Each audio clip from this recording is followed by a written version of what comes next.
안녕하세요. 논리개념 매뉴얼 강화약화 매뉴얼 저자 이해황입니다. 제가 교재를 쓰면서 가장 자주 하는 고민은 과연 어디까지 설명할 것인가입니다. 여러분들은 시험에 빨리 합격하고자 논리학을 공부하는 거지 학문을 연마하고자 논리학을 공부하는 게 아니잖아요. 그러다 보니까 저도 교재 쓸 때 일부 타협을 합니다. 예를 들어 제가 공허한 참을 설명할 때는 이거 독해 지문에서 쓰면 안 돼요 라고 명시해두고 끝이었죠. 왜 안 되는지를 심각하게 설명하지 않았어요. 그걸 이해하려면 꽤 많은 에너지를 써야 되는데 굳이 수험적으로 필요할까 싶었거든요. 그냥 안 된다, 이거 안 나온다 라고만 알고 있어도 수험적으로는 충분할 것 같았고, 제 개인적인 생각으로는 그렇게 구분점을 명시해둔 것만으로도 기존의 교재나 강의와 압도적으로 차별되는 경쟁력이라고 생각했어요. 자, 근데 이번에 입법고시 스키장 문제 관련 논란을 보면서 또 뒤이어 치러진 5급 피셋 언어논리 기출문제를 보면서 이제는 때가 됐다. 수험적 효율을 고려하더라도 좀 더 깊게 설명해 볼 필요가 있겠다 싶었어요. 아마 수험 시장에서 저 아니면 이 정도 내용을 강의할 수 있는 분도 없을 것 같기도 해서 제가 특별히 조건문 심화 강의를 준비해 봤습니다.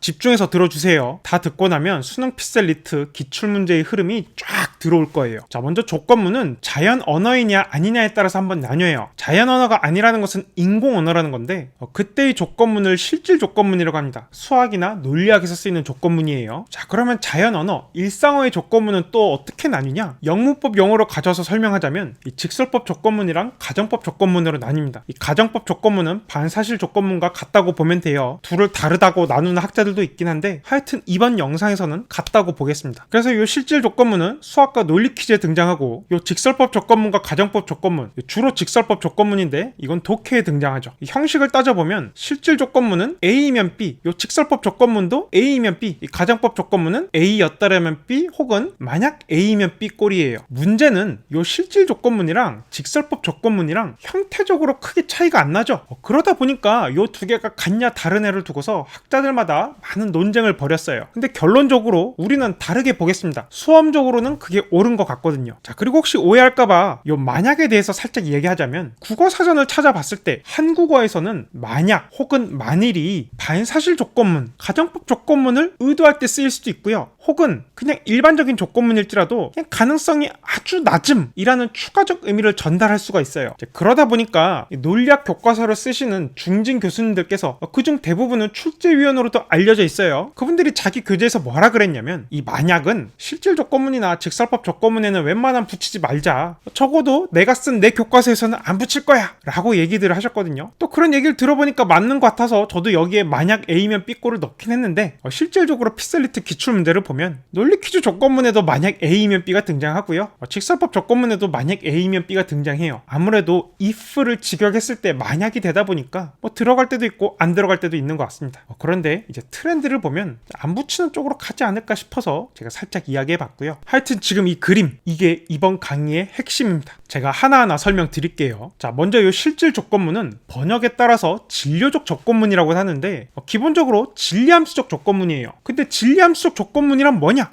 쉽습니다. 자, 함수가 뭐예요? y는 fx죠? 입력값에 대한 하나의 출력값을 대응시키는 관계가 f, 펑션, 함수였습니다. 자, 그렇다면 진리함수란 뭐냐? 이 입력값과 출력값에 진리값이 들어가는 거예요. 이 표준 논리에서 진리값은 참 아니면 거짓 둘로 양분되죠? 이걸 이치 논리라고도 해요. 진리치가 두 개다라고 해서. 자, 그래서 입력값에 어떤 진리값이 들어왔을 때 어떤 하나의 특정한 진리값에 대응시켜주면 이제 그러한 f가 진리함수입니다. 자, 그래서 진리함수적 조건문이란 이 A와 C에 들어오는 진리값에 따라 이렇게 진리값 조합에 따라서 하나의 진리값이 탁탁탁 정해지는 그러한 관계의 조건문입니다. 그래서 이 진리표라는 것도 결국은 이 진리함수의 대응관계를 그냥 일목요연하게 정리한 것에 불과한 거죠. 입력값 정권과 후권의 진리값에 따라서 이 A면 C의 출력값이 T 아니면 F로 딱딱딱 정해지더라. 그래서 이러한 조건문은 진리함수적 조건문이다. 이 조건문의 가장 큰 특징은 정권이 참이고 후권이 거짓인 경우 오직 그 경우에만 거짓이고 나머지 경우에 모두 참이라는 거죠. 그래서 이런 진리함수적 조건문을 실질 조건문이라고 한다. 그리고 이런 실질 조건문을 직설법 조건문이랑 같다고 보는 입장이 있어요. 그게 2023년 5급 공채 37번에 나온 가견해입니다. A면 C는 A가 참이고 C가 거짓인 경우에 거짓이고 나머지는 모두 참이다. 그렇게 보는 관점이 있다. 아니라 일반적 조건문을 실질 조건문이랑 똑같이 보겠다는 거예요. 이 주제가 시험에 또 나올 수 있어서 제가 조금 더 깊게 설명하자면 이 두 조건문이 같다라는 것은 어떤 것이 직설법 조건문이라면 그것이 실질 조건문이라는 거고요. 또 어떤 것이 실질 조건문이라면 그것이 직설법 조건문임을 뜻합니다. 그래서 학자들은 이 직설법 조건문이 참이면 실질 조건문이 참이다. 이것을 논란 없는 원리라고 부르고요. 자, 말 그대로 논란이 없어요. 거꾸로 이 실질 조건문이 참일 때 직설법 조건문이 참이다. 이것을 이행 원리라고 불러요. 그러니까 이 두 조건문이 같다고 보는 입장은 논란 없는 원리와 이행 원리가 둘 다 성립한다고 보는 거고요.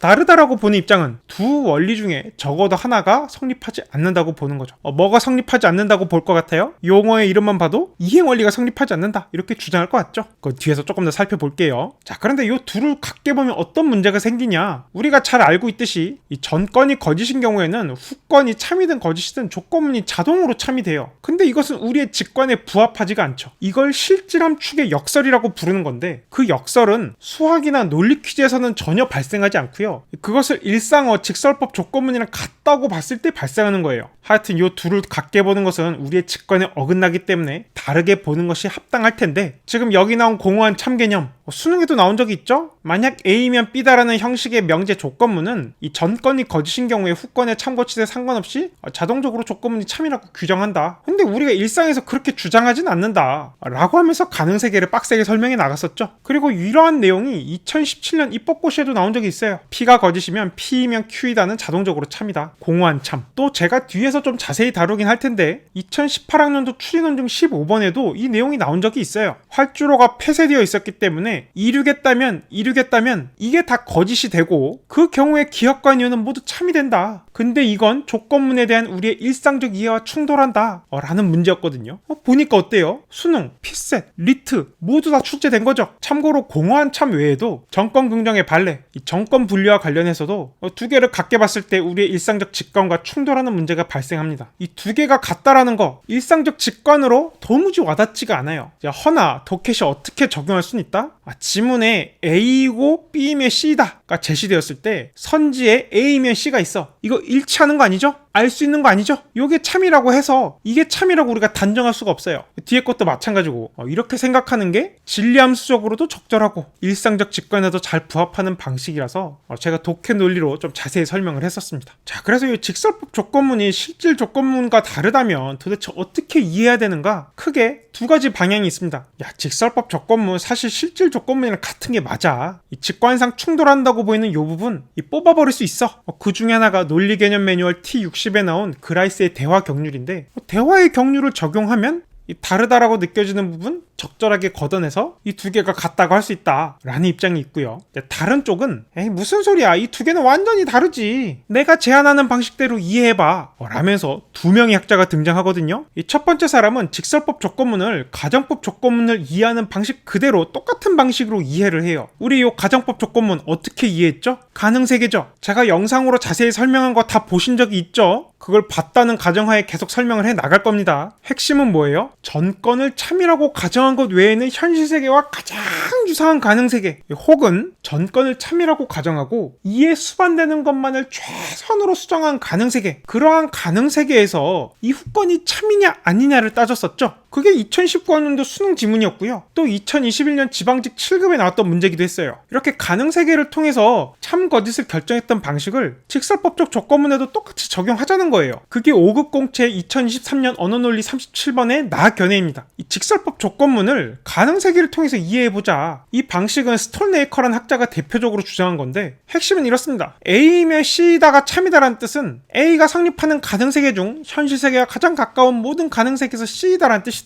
이 가정법 조건문, 반사실적 조건문만 그런 것이 아니라 직설법 조건문도 이렇게 따져야 된다. 자, 근데 마침 현실 세계에서 A가 성립한다면 A가 참일 때 C가 참이면 이 조건문은 참이고, A가 참인데 C가 거짓이면 이 조건문은 거짓이 되겠죠. 이 반사실 조건문이랑 똑같이 분석해 보는 거예요. 그리고 이렇게 참 거짓을 결정하게 되면은 가와 다를 바가 없이 참 거짓이 똑같이 결정됩니다. 무슨 말이냐? A가 참이라면 이 현실 세계와 가장 유사한 가능 세계는 어디예요? 현실 세계죠. 그러한 세계에서 C가 참이면 이 조건문은 참이고 그러한 세계에서 C가 거짓이면 조건문은 거짓이잖아요. 자, 그래서 A가 참인 경우에는 실질 조건문의 진리표랑 이 부분이 똑같이 겹치죠. 자, 근데 A가 현실 세계에서 거짓인 경우는 어떻냐? A가 참인 것 외에 다른 것은 모두 현실 세계와 같은 가능 세계. 사실 여기 표현이 조금 수정은 되어야 돼요. 다른 것이 모두 같을 순 없죠. A가 바뀜에 따라 다른 것도 연달아 수반되어 바뀌는 것들이 있을 거예요. 그래서 조금 더 정확하게 바꾸자면 A가 참인 것 외에 현실 세계와 가장 유사한 가능 세계 혹은 A가 참이라고 가정하고 이에 수반되는 것들을 최소한으로 수정한 가능 세계, 이제 그때 C가 참인지 거짓인지를 판단해 보자. 그때 C가 참이면 조건문 참이고 C가 거짓이면 조건문은 거짓이더라. 만약 지금 제 설명이 이해가 안 되고 따라오기 어려운 분들이 있다면 이 영상을 다시 한번 보고 오세요. 여러분들이 이 영상을 봤다는 전제하에 지금 강의를 진행하는 중인 거예요. 자, 그래서 이렇게 가능 세계를 따져버리면 단순히 정권과 후권의 진리치에 따라서 조건문의 참거짓이 하나로 탁 진리함수적으로 결정되지가 않아요. 이 조건문의 참거짓은 정권과 후권의 참거짓이 아니라 이 현실 세계와 가장 가까운 가능 세계들에서 이 후권이 어떠냐에 따라 이 참거짓이 그때그때 다 다른 거니까. 자, 그리고 이러한 내용이 2018학년도 출연중 15번에 나온 거예요. 우리가 일상적으로 A면 B다라는 조건문의 진위를 파악하는 방식, 이게 스톨네이커가 주장한 이 가능세계를 통해서 분석하는 방식인데, A를 참이라고 가정하고 그러한 가능세계에서 B의 진위를 따져본다. A를 참이라고 가정할 때 B가 참으로 밝혀지면 A면 B다가 참이라 판단하고 B가 거짓이라고 밝혀지면 A면 B다가 거짓이라고 판단한다.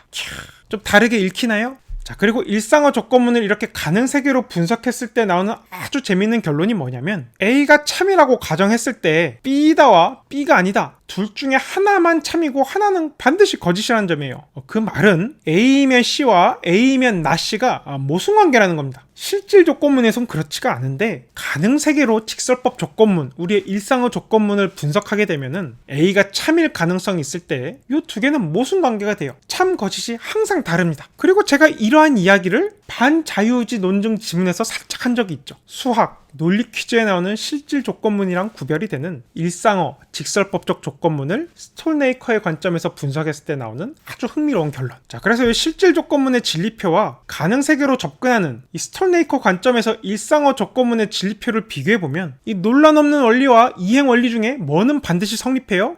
논란 없는 원리는 항상 성립하죠. 여기가 참이든 거짓이든 간에 얘가 참일 때 항상 참, 얘가 참이면 항상 참, 얘가 참이면 항상 참이니까. 근데 이행 원리는 성립하지 않죠.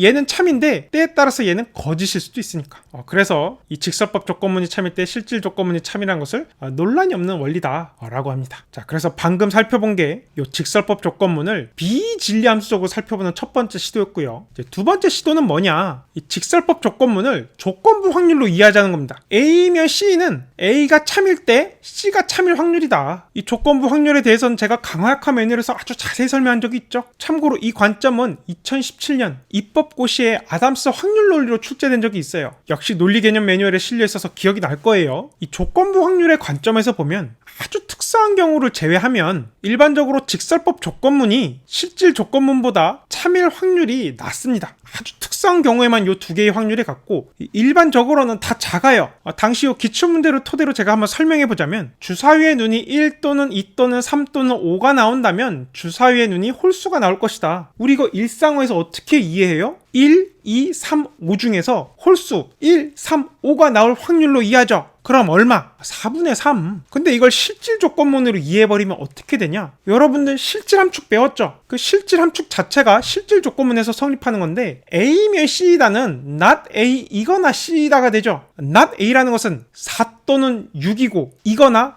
홀수 1, 3, 5가 나온다는 거죠. 6가지 경우의 수 중에 2 빼고 다 나온다. 따라서 이 조건문을 실질 조건문으로 이해하면 6분의 5라는 확률을 갖게 돼요. 그런데 우리가 일상에서 이 조건문 어떻게 이해하냐? 조건부 확률로 당연히 이해한단 말이죠. 그래서 이 둘은 같지가 않다. 일반적으로 아주 특수한 경우에나 같은 거다 라는 게 아담스라는 학자가 주장한 겁니다. 여기까지가 조건문을 이해하는 대표적인 학자들의 주장이었어요.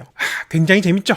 조금 더 깊게 더 설명할 수도 있겠지만 일단 2030년이 되기 전에는 이 정도까지만 공부해도 수험적으로는 별 지장이 없을 것으로 보입니다. 요 틀 확실하게 머릿속에 집어넣도록 하시고요. 하여튼 수험적으로 요 직설법 조건문은 실질 조건문이랑 다르다. 그래서 진리함수적으로 참고 지시 결정되는 공허한 참, 실질함축이 독해, 일상에서는 좀 이상하게 느껴질 수가 있는 거더라. 끝으로 혹시라도 오해할까봐 이 논리 개념을 소개하는 지문에서는 요 두 개가 같다라고 하면서 뭔가 야식꾸리한 학자의 주장을 막 소개할 수가 있어요. 또한 이 직설법 조건문, 스톨네이커, 이 가는 세계를 통해서 분석하는 게 아주 우리의 직관상 자연스럽지만 또 이것도 한계가 있거든요. 여러 문제점이 있어요. 그와 관련된 지문도 충분히 심화해서 나올 수가 있더라. 끝으로 이 가정법 조건문은 뭔가 반사실 조건문이랑 뭔가 차이를 두고 빡세게 설명하는 지문이 나올 수 있는데 하여튼 그러한 각각의 경우 다 지문을 토대로 판단하시면 돼요. 근데 어쨌든 이 대표적인 기본 개념을 머릿속에 스케치해서 갖고 있으면 훨씬 더 쉽게 풀 수 있을 테니까 혹시 시험에 오늘 내용이 적중된다면 주변에 제 책 많이 추천해 주세요.